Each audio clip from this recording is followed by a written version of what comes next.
let's say that there's someone listening who resonates with what you're talking about. You know, they've been through trauma, they've been through hard times, but they keep breaking promises to themselves and they're struggling to get off the couch and they're having a pity party. How can they stop feeling sorry for themselves? That's a difficult one because you have to want it. You have to want to be better. And it starts off with, you have to have pride in yourself. You have to have pride in yourself. You have to have, there's something about you, whether it's your last name, whether it's just the smallest thing. You have to be proud of yourself. And if you have no pride in yourself, I can't give it to you. Because you're always going to compromise. You're always going to fold. Always. I'm very proud of myself. That's why when people said, you no way you can do better than Can't Hurt Me. Roger that. We'll fucking see. Before he was the toughest man alive. Before millions watched his videos to get motivation, David Goggins was just a scared little boy, hiding in the back of a car wash. His father was violent. The kind of violent where a child doesn't think about toys and cartoons. He thinks about survival. Night after night, David watched his mother get beaten. Night after night, he went to bed with one question. Why is this happening to us? Trauma didn't just hurt him physically. It built a voice in his head that said, "You're not good enough. You're not safe. You're nothing." By the time he was a teenager, David wasn't just mentally broken. He was physically broken too. Overweight, asthmatic, failing in school. He could barely read properly.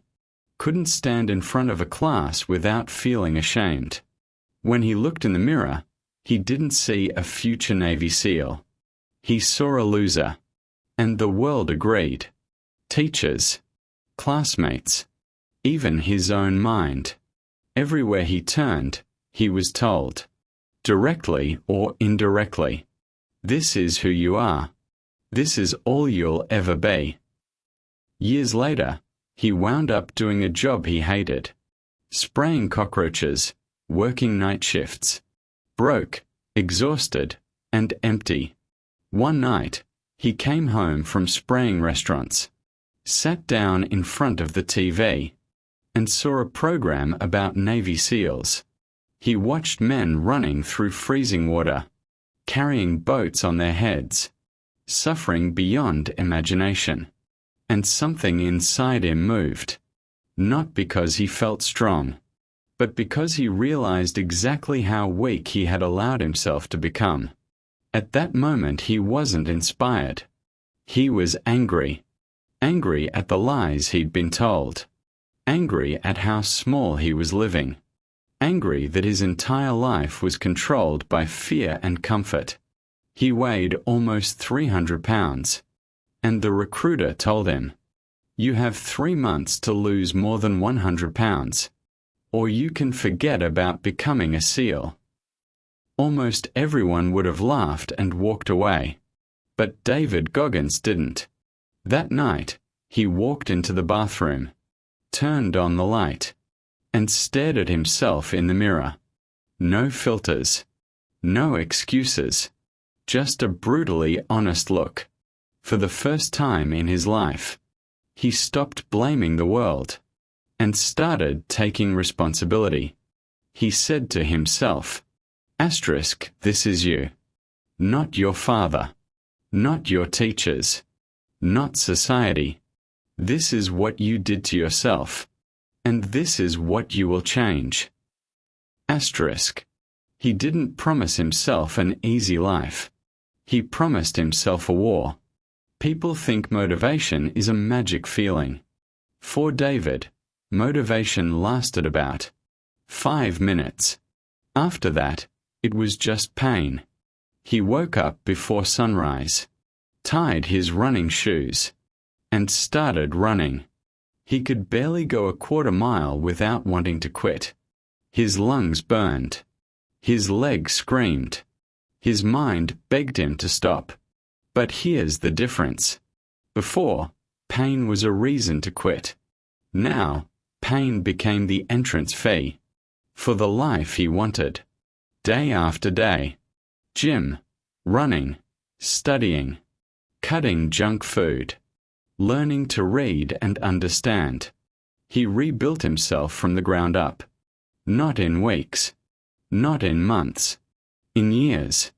David didn't just make it into the Navy SEALs. He went through Hell Week, the most brutal week of military training. Not once, not twice, but 3 times. Broken bones, frostbite, blood, blisters, and endless miles. Every normal person's breaking point. He met it, looked it in the eyes, and went past it. He called it the 40% rule. When your mind says you're done, when your body wants to stop, you're only at 40% of what you can actually do. The rest is locked behind pain. Most people run away from that pain.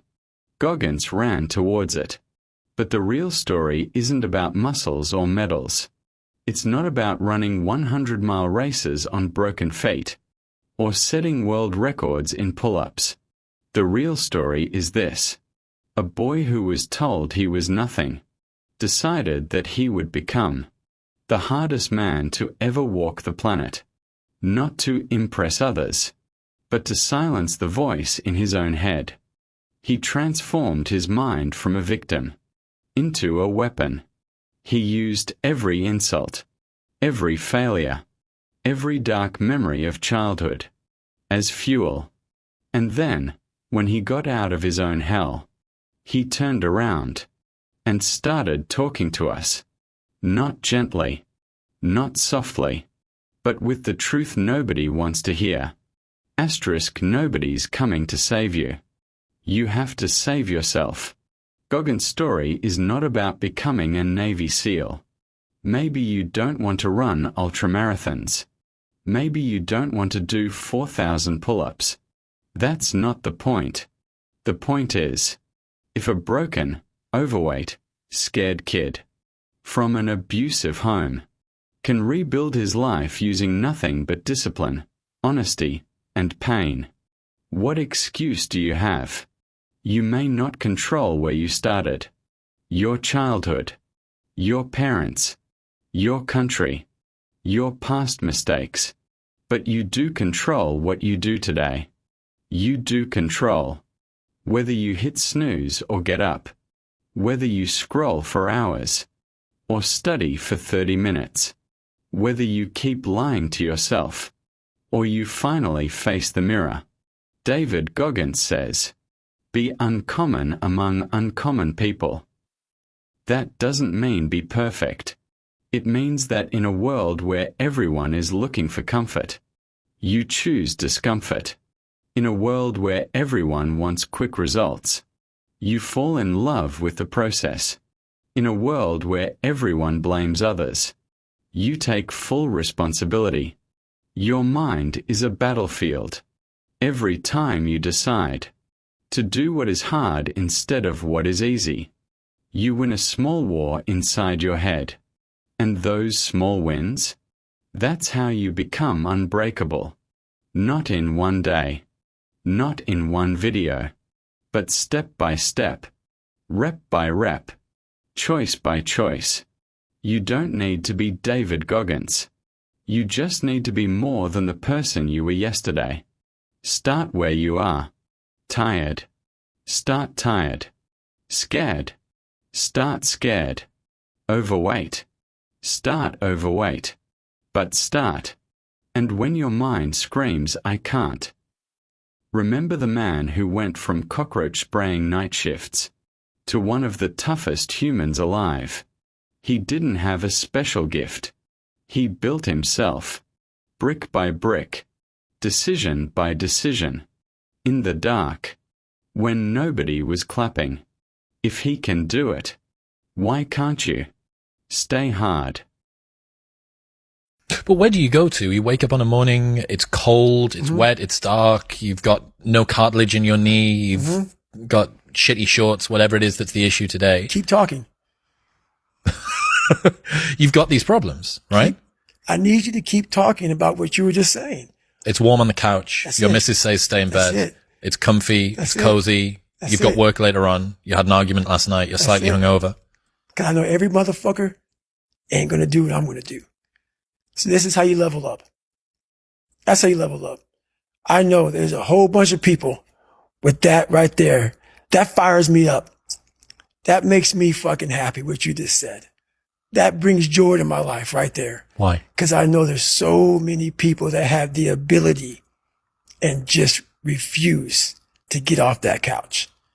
Refuse to study a few more hours. Refuse to go deeper, to go further. And that's where I gain the advantage. It's so easy to be great nowadays, my friend, because most people are weak. Most people don't want to go to that extra mile. Most people don't want to find that extra because it sucks. It's miserable. It's lonely. You talk about that you were kind of, lonely by yourself. I was the same way. And that used to hurt me growing up. Now I fucking thrive in that shit. That's the only place to be.